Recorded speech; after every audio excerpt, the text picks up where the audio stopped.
Kenalin, gua Davin Mufli berperan sebagai Rama. Gua sendiri suka sama roti sih. Dan Rama ini karakternya saking cintanya sama dia rela mengkhianati teman-temannya sendiri demi roti. Oke. Jadi lo bucin banget ya? Ya, gua bucin banget. Jadi patut dicontoh atau tidak? Jalanin aja. Oke, gue Fenia Rauna sebagai Alaska. Di sini Alaska perannya dia suka TP-TP, tebal pesona gitu. Gila TP-TP lahir tahun berapa? TP-TP kaget gue. Gue pikir teleport. Karakternya agak suka tebal pesona, playboy juga. Tapi kalau dia udah cinta sama Suce, dia setia. Wah. Dan hal utama di hidupnya adalah Satrofa. Gain aja. Kayak gitu aja. Halo, perkenalkan nama gue Alji Marker dan di sini gue berperan sebagai Bara. Bara ini orangnya baik, humoris, dan dia ini sangat perhatian banget sama temen-temennya. Dan dia ini sangat Suka senam? Enggak dong. Memiliki hati yang baik seperti bidadari katanya. Malaikat kalau bidadari cewek dulu. Bidadari. Oke, dan dia juga jago puisi ya teman-teman semua. Kasih satu. Kasih. Oke, jadi gini, Bara ini emang suka puisi ya. Dan saya bakal kasih satu puisi buat kalian semua. Asik. FYP nih Ji. Yang benar bajunya. Mulai. Bisa pakai ragu komang tuh belakangnya. Pertemuan itu milik perpisahan, bukan milik kita. Biasa aja ya. Udah. Oh segitu doang? Ada lagi. Oke. Lagi dia kayak nanya. Dia pakai puisi ya. Kayak ngasih pemberitahuan. Iya. Ada lagi. Ada lagi, yuk. Banyak yang akan hilang. Semoga kamu tidak. Lebih ke dialog kan? Halo, perkenalkan nama aku Andi, aku berperan sebagai Razi. Anjing, mirip banget. Namanya di novel mirip banget. Sorry. Kamu nyata. Kalau kira cuma digambar. Anjing, dingin banget. Karakter Razi ini dingin, cuek, dia jago basket. Terus mungkin kalau ke teman-teman Satrovanya dia nggak cuma dengan teman-temannya itu dia bisa ketawa. Sedangkan kalau kayak dengan stranger lain dia nggak bisa. Mas, udah. Kedinginan. Turunin dong suhunya. Dingin banget. Udah. Menggigil jadinya. Kejang sih tapi. Halo semuanya, gue Jeff, gue berperan sebagai Skala. Skala itu kurang lebih kok ketawa sih, orang belum apa-apa. Skala tuh kurang lebih di dalam geng Satrova yang paling pintar, yang paling sering contekin, paling suka sama matematika. Gue banget sih kurang lebih. Parah. Paling sering on time. Bener. Terus juga ada sedikit rasa, sempat sedikit ada rasa sama Aurora dan sempat sedikit selek juga sama Angkasa. Kurang lebih begitu. Ya pokoknya jalanin aja lah. Enggak ya? Jalanin. Maksa. Teman-teman, nama gue Ali Bervelino, di sini berperan sebagai Bobby Almero. Bobby Almero seperti kalian lihat dia adalah sosok yang gempal, humoris. Dia paling sering nyeletuk, paling cerewet. Dia juga orang yang paling reaktif lah sama keadaan yang ada di sekitar. Makanya dia sering banget celutukan dia kadang bisa bikin Angkasa marah, tapi kadang juga malah bikin Satrova jadi happy. Sosok Bobby di sini sosok yang ya seperti kita tahu ya. Kadang tuh orang yang paling humoris juga orang yang paling ngerasa kosong dirinya kan. Jadi dia cuma diisi sama Satrova besar. Nggak, lu kalau minjem duit beneran. Lu nggak ada kalau 300. Nah, tapi teman-teman, makanya ada di sini Bobby itu waktu mungkin ada konflik antara Angkasa sama Skala, dia jadi rumah lah buat Satrova, dia selalu jadi rumah. Jadi Angkasa ceritanya sama Bobby, Skala ceritanya sama Bobby. Bahkan Bobby pun punya inisiatif bahwa gue nggak bisa ngeliat sahabat gue pada ribut kayak gini. Jadi Bobby yang ngumpulin semua lagi, ngumpulin Satrova di Warzep, di markas kita. Itu sih paling. Dan Bobby juga termasuk orang yang paling gampang kepancing kalau sesuatu hal yang menyinggung soal Satrova, Andromeda, apalagi ibu ketua Aurora. Jadi ya itulah si Bobby. Hai, aku Shenina Sinamon berperan sebagai Aurora. Aurora ini orangnya apa ya? Orangnya sangat baik. Terus dia tuh punya penyakit yang lumayan kronis, bukan lumayan lagi, punya penyakit yang kronis di mana dia tidak pengen orang dari luar tuh bisa tahu penyakitnya. Jadi dia selalu pengen terlihat kuat, anaknya nggak kenapa-napa, nggak kayak orang yang harus diperhatiin banget. Dia pengen seperti kayak orang pada umumnya aja gitu. Terus dia peduli satu sama lain, terus dia pemberani juga. Terus dia sangat sayang sama ayahnya. Dia tuh lemah lembut tapi nggak pengen dianggap lemah, gitu deh. Kayak nggak ringkih kok, saya nggak ringkih, saya baik-baik aja. Gampang kelihatan. Waduh. Respect.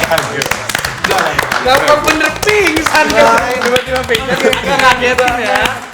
Iya, oke. Ya saya sebagai Angkasa, karakternya itu Angkasa ini emosional ya, bisa dibilang emosional. Dia ngadepin semua masalah itu pasti akan meledak-ledak. Terus protektif juga, terutama ke Satrova dan Aurora. Dan kenapa kalau misalkan tadi dibilang si Aurora ini nggak, pokoknya intinya dia protektif aja gitu loh. Iya. Tiba-tiba gue hilang. Dia memang protektif ke Aurora. Jadi walaupun dia nggak mau, gue nggak akan peduli kalau dia nggak mau, karena memang gue mau melindungi dia gitu. Terus habis itu ke Satrova itu mungkin bisa dibilang gue yang paling berusaha untuk ingin melindungi anak-anak yang lain dan juga anak-anak Andromeda. Karena kenapa sepenting itu? Karena gue menganggap kalian ini adalah keluarga gitu loh. Karena gue nggak dapet perhatian itu di rumah, gue dari orang tua nggak ada, dari pasangan pun pasangan gue juga bajingan. Selingkuh ya? Selingkuh. Jadi menurut gue yang paling bisa ngisi kekosongan dari Angkasa ini ya sebenarnya anak-anak Satrova gitu loh. Sebelum datangnya Aurora ya, tapi setelah itu ya yang menjadi prioritas ya dua sosok inilah, Aurora dan anak-anak Satrova. Sebenarnya kalau menurut gua dia itu orangnya rapuh juga dalam ya, karena saking rapuhnya di rumah dia nggak dapet perhatian, outputnya di luar itu dia jadi kayak gua nggak mau kelihatan kalau gua lemah gitu. Kalau gua itu sebenarnya orangnya kuat apa bla bla bla, karena sangat berpengaruh banget ya, karena bokapnya ini kan juga orangnya yang strict mampus gitu, dan habis itu juga bukan tipe ayah yang bisa ngomong heart to heart gitu loh, nggak bisa mendengar. Jadi begitu gua ngedapetin kebebasan di luar, gua merasa seperti oke, gua nggak akan bisa menjadi orang yang lemah gitu, gua akan menjadi orang yang sangat kuat. Jadi itu sih background kenapa dia bisa menjadi sosok Angkasa yang seperti itu. Satrova, kenapa Satrova? Karena kalau menurut gue ya, ini menurut gue tadi. Kenapa Angkasa ini menjadikan dia ini udah nggak dapat perhatian sama sekali di rumah, dan di saat dia bertumbuh sama sekali bukan apa ya, mungkin broken home bisa dibilang ya. Dia nggak pernah dapat kasih sayang, yang dia dapetin tuh cuma materi doang gitu loh. Jadi dari bokap emang dia anak yang berkecukupan, tapi kenapa gue bisa jadiin Satrova ini sebagai keluarga, sebagai tempat, sebagai rumah gitu loh, karena gue mau istilahnya mungkin gue mau nangis-nangisan tentang hidup gue itu cuma mereka yang bisa terima, dan gue mungkin mau ngeluarin air mata ya cuma di mereka doang gitu loh, karena di orang lain gue akan terlihat keras, terlihat kuat, terlihat tegar. Tapi sebenarnya rapuhnya gue tuh mungkin ya teman-teman ini, keluarga Satrova ini yang bisa ngeliat gitu loh.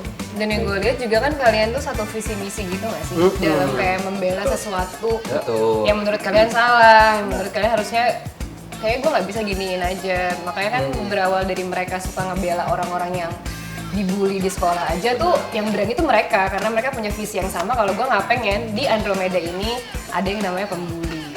Betul. Tapi ini relate banget sih menurut gue ya, kalau misalkan dari pas dulu gue zaman SMA, apalagi anak-anak baru gede ya, kita punya masalah di rumah, pengennya malah ke temen gitu loh. Jadi kita bisa nganggep kayak yang lebih ke keluarga tuh malah anak-anak di tongkrongan gitu loh. Iya. Jadi kita merasa kalau kita lengkap nih satu sama lain, kita ngerasa kita aman banget gitu. Mau apapun ya udah ayo kita jabanin. Mau lawan siapapun di depan itu pasti akan ya udah ayo gitu. Karena kita ngerasanya amannya dengan mereka dengan Satrova. Kalau dari secara apa yang kita tangkap sih, terutama gua Bobby gitu yang memang di saat konflik terbesar dalam Satrova ada Rama berkhianat dengan dingin Razi, dengan Bara politis tapi juga dengan beberapa kekurangannya, dan juga Fana Alaska yang selalu gombal sana sini, Skala yang cuma fokus sama pendidikannya. Gua rasa Satrova ini ya lengkap gitu. Kalau kalau mau nyari misalnya ada pertanyaan gini, sebenarnya anak-anak SMA tuh kayak gimana sih sifatnya? Berwarna tapi Jawabannya melengkapi Satrova. ya. Gabungan dari Di anak SMA ada yang pinter, ada yang cuek, dingin, ada yang jago bikin puisi tapi aslinya sebenarnya blee kayak gitu kan.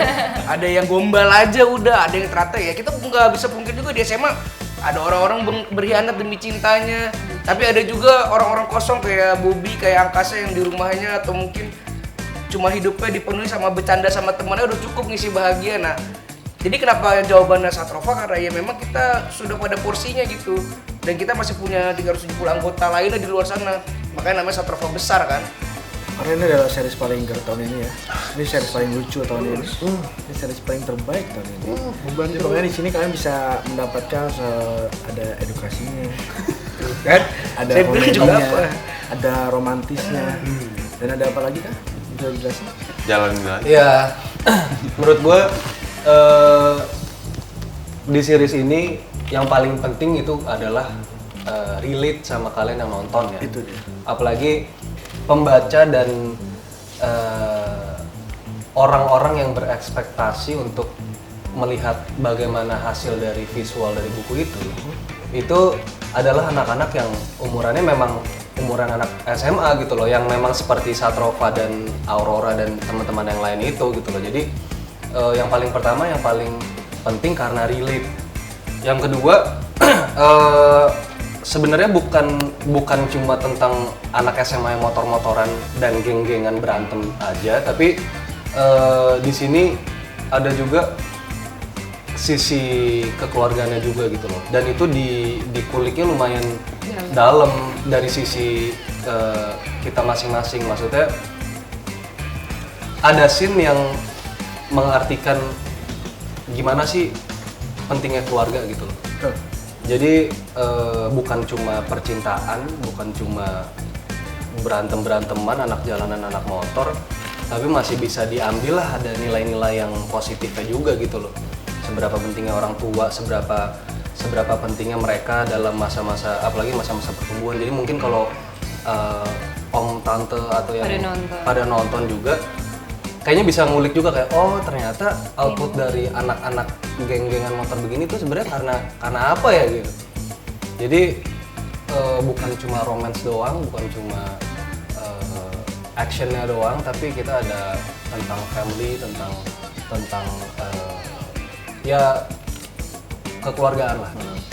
Pokoknya tumbuhnya sebuah karakter yang anak zaman muda-muda itu tuh rasanya pada pengen ngapain sih sebenarnya gitu. Tuh berprosesnya tuh ada di Dia Angkasa ini. Gimana caranya mereka bisa menerima diri mereka sendiri, gimana pada akhirnya oh ternyata masa lalu yang menjadi trauma buat mereka tuh pasti akan dilewatin setiap manusia gitu. Jadi lebih ke situ sih. Dan pas banget tayangnya kan di masa-masa sekarang yang memang sekarang lagi gencar-gencarnya kasus di daerah-daerah, bahkan di Indonesia kan anak-anak saling bully, saling mukul-mukulin yang ngerasa dirinya punya power ya. Kita bisa belajar Angkasa punya power. Siapa lagi Angkasa? Dia ketua geng. Tapi dia nggak Ganteng. melakukan itu. Bokapnya Satya.